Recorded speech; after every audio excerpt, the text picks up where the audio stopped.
S'étant brûlé au doigt avec le fer à repasser, l'élève Kabea saisit le doigt brûlé avec les doigts de l'autre main et constate que la quantité de chaleur cédée par le doigt brûlé s'est transmise aux autres doigts qui l'ont effectivement absorbé. Il demande l'explication de ce phénomène à son enseignant des sciences physiques. Bonjour, aujourd'hui nous verrons les principes de la calorimétrie ainsi que le calorimètre. La calorimétrie est la partie de la thermodynamique qui a pour objet la mesure des quantités de chaleur. Elle consiste à réaliser une transformation dans un système adiabatique, c'est-à-dire sans échange de chaleur avec le milieu extérieur, et à mesurer les variations de température qui accompagnent cette transformation. Le pouvoir calorifique ou chaleur de combustion d'une matière combustible est l'énergie dégagée sous forme de chaleur par la réaction de combustion par le dioxygène. À présent, voyons les principes de la calorimétrie. Nous avons le principe des échanges. Le calorimètre est un dispositif permettant d'obtenir un système thermodynamique isolé, c'est-à-dire qui n'échange aucune énergie, ni chaleur, ni travail avec le milieu extérieur. Comme il n'y a aucun échange thermique avec l'extérieur, cela implique que la somme des chaleurs échangées au sein du calorimètre est nulle. Voyons l'égalité des échanges de chaleur. Si l'on place dans une enceinte deux corps A et B de températures différentes, ils évoluent vers un équilibre thermique et la quantité de chaleur reçue par l'un est égale à la quantité de chaleur cédée par l'autre. Ensuite, voyons la transformation inverse.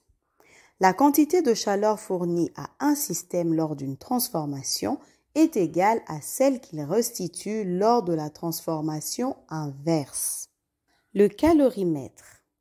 Un calorimètre est un système qui mesure les quantités de chaleur afin de déterminer les quantités d'énergie transférées au cours d'une transformation.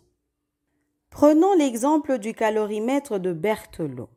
Il s'agit d'un système constitué d'un récipient rempli d'eau dont on mesure l'élévation de température lors de la combustion d'une masse connue d'échantillons. Il a été mis au point par Berthelot au XIXe siècle et permet de mesurer la chaleur dégagée au cours d'une réaction.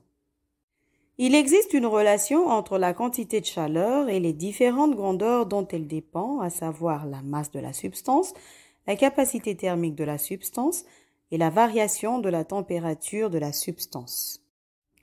La capacité thermique massique d'une substance, désignée par la lettre C, correspond à la capacité précise de cette substance d'absorber ou de dégager de la chaleur. Cette capacité est propre à chaque substance. À présent, voyons l'équation calorimétrique.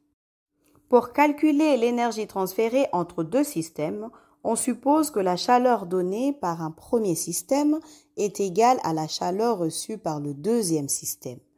De ce fait, on peut considérer la relation suivante, Q1 égale à Q2. Ainsi, dans un calorimètre adiabatique contenant deux systèmes, l'un ayant cédé une chaleur Q1 et l'autre ayant reçu une chaleur Q2, on aura Q1 plus Q2 qui est égal à 0. Les mesures calorimétriques étant basées sur des échanges thermiques entre sous-systèmes dans le calorimètre, il faut prendre aussi en compte les échanges thermiques entre ce que contient le calorimètre et le calorimètre lui-même. C'est ce qu'on appelle la valeur en eau du calorimètre. On considère que le calorimètre et ses accessoires sont équivalents à une masse d'eau. Ainsi, lorsque la température du calorimètre passe de T1 à T2, on devra prendre en compte le fait qu'il a reçu une chaleur, ce qui donne la formule suivante. Le calorimètre à eau. Le calorimètre de Black ou calorimètre à eau est utilisé pour déterminer la chaleur spécifique d'un corps, c'est-à-dire la quantité de chaleur qu'il doit dégager ou perdre pour que la température de l'unité de masse de ce corps varie de 1 degré Celsius. En conclusion, le transfert de chaleur du doigt brûlé vers les autres doigts s'explique par l'un des principes généraux sur lesquels repose la calorimétrie.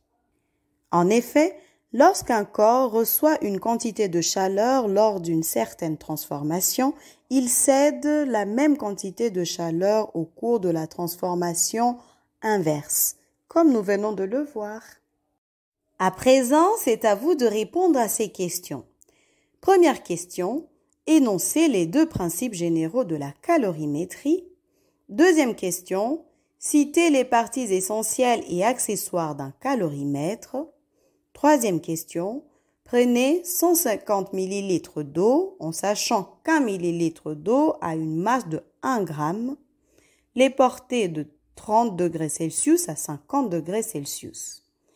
Calculez la chaleur absorbée en calories ainsi que celle restituée en passant de 50 degrés Celsius à 30 degrés Celsius, puis comparez les deux quantités de chaleur.